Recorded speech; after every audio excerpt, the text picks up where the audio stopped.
Pep Talk UK. Pro Beez once again, grinding. Remember, subscribe. Subscribe to The Fight Is Right. Subscribe to Pep Talk UK. And I'm delighted to be joined once again by the head of the MTK Global Foundation and analysis for MTK Fight Nights. ESPN Plus, baby. ESPN Plus. Yeah. Spencer Fearon. What's crack-a-lacking? How you doing, bro? How you doing? Yeah. Hey, man. Properties? I'm all good, man. I'm staying on top of the news, man. And this morning, big news. The trilogy is no more. Fury's had enough. Well, I think it was it's quite simple, man.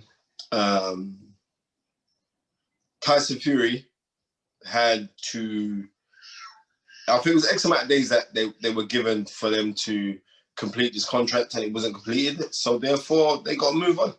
This is the game. For months, we've been speculating about Deontay Wilder. He's been very, very quiet. The team has been quite quiet. And it would seem that... What team? Team Wilder. Team Wilder being quite quiet. I think... Who? Team Wilder's missing a person now, ain't they? Oh, Mark Breland. Okay, all right. But I'm just saying. That was on the news the other day. You know, Mark Breland's officially gone. Wait, but did we not cover that months ago? In February, covered that, right? Blue Jays calf. All right, I respect it. Come on, man. You want to get the nose? Come. We'll drop the thing. The knowledge, 100%, man. So look, no third fight, and you can look at this two ways. We had two cracking fights, Fury and Wilder. A third fight for some people might be. Sorry. Two cracking fights. Two cracking fights. What cracking? In what way? The second fight, cracking for who? You mean in the second fight, Deontay Wilder got cracked with right hand, with jabs, got floored with a body shot. That's what I saw, right? I'm just keeping it 100, right? And I'm saying this. Two things. Two men have prolonged the lifespan of Deontay Wilder. One of them being Mark Breland for throwing in the towel most gallantly and gracefully to defend his fighter. That's number one. And number two, Tyson Fury, because now Tyson Fury's not fighting him again. They have prolonged Deontay Wilder's career. Because I couldn't see Deontay Wilder winning a return. Sorry. Not when you haven't shown me any further constructs of improvement, and what you've done, I haven't seen an improvement, because what have you done? Apart from the twerking video, what have we seen Deontay Wilder do? I'm not dissing Deontay Wilder, I'm telling you how it is. And I want people to realize this. Anything that I say, I'm prepared to say in your face. I'm not pointing a finger at Deontay Wilder in a negative way, because I actually like the guy. I really do like the guy. But for certain things, you're just moving a little bit iffy, bro. So because you're moving iffy, then I'm going to highlight it. That's how it goes. You know what I mean? I don't say no more than that. We saw Bob Arum come out 24 hours before the official announcement saying that, yeah, the plan is for Fury to fight in December in the UK and then fight Anthony Joshua, April 2021. Some would say they're excited about that prospect instead of a third fight. 100%. And what this could also be because maybe by that time, December 5th, we'll still be on some form of lockdown, or there won't be any crowd participation. So maybe Tyson Fury could have a homecoming fight against someone. And it's kind of weird, because if Dillian Whyte had beaten Povetkin, then maybe Dillian Whyte would have been in line for the shot. Now Dillian Whyte's got a return. What's the date of the return for Dillian Whyte Povetkin? 21st November. 21st November, and December the 5th, Tyson Fury is talking about fighting over here. So what's that, 6 weeks difference? I don't think if Dillian was, because I know for a fight of that magnitude, Dillian Whyte would want a 10-week training camp, I believe. So first, Dillian Whyte's got to get past Povetkin. But you know what? If and God forbid, but if Povetkin was to come out victorious, Povetkin being that rough, tough Russian that he is, he would take the fight with Tyson Fury because he would be the mandatory. And we mentioned Dillian White. I think it is short notice in terms of if he does get Povetkin, there won't be a lot of time to prepare for Fury. But look, this is boxing, man. This is boxing. Hey, things can happen. Yeah. You know what? We're not going back to 1979 when Sugar Ray Leonard beat Andy the Hook Price. He knocked him out in one round. Andy the Hook Price was famously managed by Marvin Gaye, right? And Leonard just blazed him. This is for the North American Boxing Federation title. And Leonard just blazed him. And then, was it 2 months after, Leonard goes in with Wilfred Benitez, the unbeaten Wilfred Benitez, who was the youngest ever world champion at 17.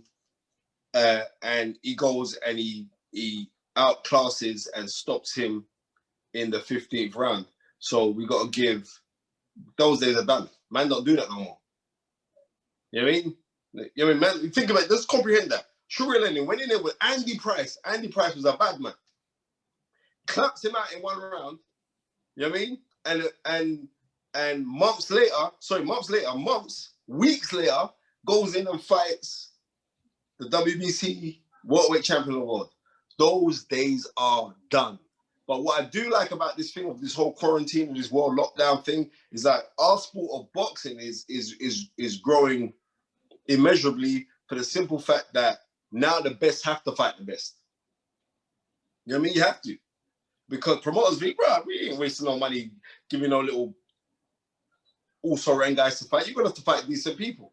And that's what I've noticed, like even down to like the smaller shows, everybody's gonna have to fight decent opposition now. And that's what's great about the game right now. I'm really enjoying it, especially like sitting back from where I am right now, and also being an analyst. I'm saying like I'm being an analyst where I'm not gonna see, oh well, this kid's only had 2 bouts, and we're gonna bring over some Belarusian guy who's had 52 fights and won 3. No, brother, those days are done. If you want to get fights, right? Because most of the fights, because you can't have small hall shows no more, because there are no small halls, right? And also let me big up Clifton Mitchell, boxing promoter, for his thing on Fight Stream, because he's doing the same thing. He's made his own platform right now, and he's making good quality guys fight good quality guys. And this is what I'm thoroughly enjoying. Fury being impatient about Wilder not confirming the fight date for December. Does this kind of tie in with his goal to try and get out of the game? Well, if that is the case, it's now moved closer because Deontay Wilder's not. You know what? Tangibilities is this. Deontay Wilder is an immense puncher. You can never write him off, right? But I'm a skillster. You know what I mean? I'm a skillster. And the skills demonstrated by Tyson Fury is far superior than Deontay Wilder. So I want to tip Tyson Fury to beat Deontay Wilder, right? But you can never go against someone who can punch like the ferocity that Deontay Wilder can punch you. But what's happened now is like, when you've been able to punch, you adjust to their punching power. And that's what he's done. Tyson Fury adjusted because he knew what he's going to expect with the punching power of Deontay Wilder. So what's Deontay Wilder going to bring to the table now? So now Deontay Wilder's going to employ a new trainer. He's got JD as who's meant to be the head coach, right? But come on. So then he's going to have to go get somebody else in to surpass that of a Mark Breland. So you're going to get that, and that takes time as well for you to build the camaraderie, for you to feel comfortable with a person. So, like I said, Tyson Fury prolonged Deontay Wilder's career because I believe that Tyson Fury would have beaten Deontay Wilder if they'd have fought again. But that's not disrespecting Deontay Wilder. Now, I'm saying for the guys who are out there now, Tyson Fury's going to go and fight, and all roads are being led now to Anthony Joshua and Tyson Fury, right? And I'm so looking forward to that. You know what I mean? But Tyson Fury's not a muppet. He's not going to look past any guy that he's going to fight. But Tyson Fury is also a person that he needs a fight to put the fire out in his belly. Because if he doesn't, then we can have a performance like he did against Wilder. But when he's got that that anticipation inside of him, that little rumbling in the stomach. When you got that, you know what I mean, those little butterflies, like the first time you kissed the girl, right? When you've got that, that's when you're going to be on point. So I'm looking forward to whatever happens, bro. Now, Tyson Fury, look, a lot of people are saying in terms of Deontay Wilder, potentially, wouldn't this give Deontay Wilder more time to get used to a new trainer and then fight the winner, maybe, of Anthony Joshua versus Tyson Fury? Is that not better for some people? Of course it is. Of course it is. But you know, this professional boxing game is snakes and ladders, bro. So it's up and down. So we don't know. But like I said, anticipation. We sit down gratefully and excitingly to see what's going to happen. And just a word on Mark Breland. Will Mark Breland be looking at the news and thinking, well, you know, this is what happens, you know, when you... I think Mark Breland is a very philosophical human being. And like I said, when you point one finger, you got 3 pointing back at you. But I also got to know that karma is a bitch. Oh, wow. Well, you know what? I'm sure we'll find out Tyson Fury's opponent in the coming days. And hopefully it'll be a good homecoming for him, and it won't delay that super fight or super fights of either Anthony Joshua or maybe even a Dillian White in the near future. So yeah, boxing's the winner, right? Yeah, 100% boxing the winner. All right, man. We got to shout out the Fight Is Right all day. Spencer Fearon, Tunde Ajayi. You know what it is. You know. Hey man, I saw the Overeem, man. Very much. Overeem, man. That was a good coup, man, for the show, man. Yeah. Overeem, good people as well, man. Nice guy. I mean, nice guy. All right, man. We better leave the knowledge, man. You know, you'll be watching some fights, man. I've interrupted the knowledge, man, watching the fights, man, from, you know, 1952, 1955, man. I know he's doing his work right now, man. Sorry to interrupt, man, but I had to catch up with you. Don't worry, man. It's all blessed, man. It's all blessed. Because you interrupted the study for a little piece, but I'm gonna go back to studying right now. And I've got a great fights to look forward to. Harkin versus what's the fight? Wow, yeah, Michael Ballinger's son, McKinson. Gonna be a wicked fight. These guys are gonna go and go tear it up, and that's gonna be live on YouTube. It's live on ESPN Plus in America, but it's live on YouTube on IFL. So get ready to watch that fight. And I'm looking forward to it, man. There's also a Commonwealth flyweight title fight on there as well. So yeah, it's all blessed, brother. All right, man. We'd like to thank the knowledge himself, aka Mr. Miyagi, Spencer. The Fight Is Right. Pep Talk, Pro Beez, subscribe. We out here.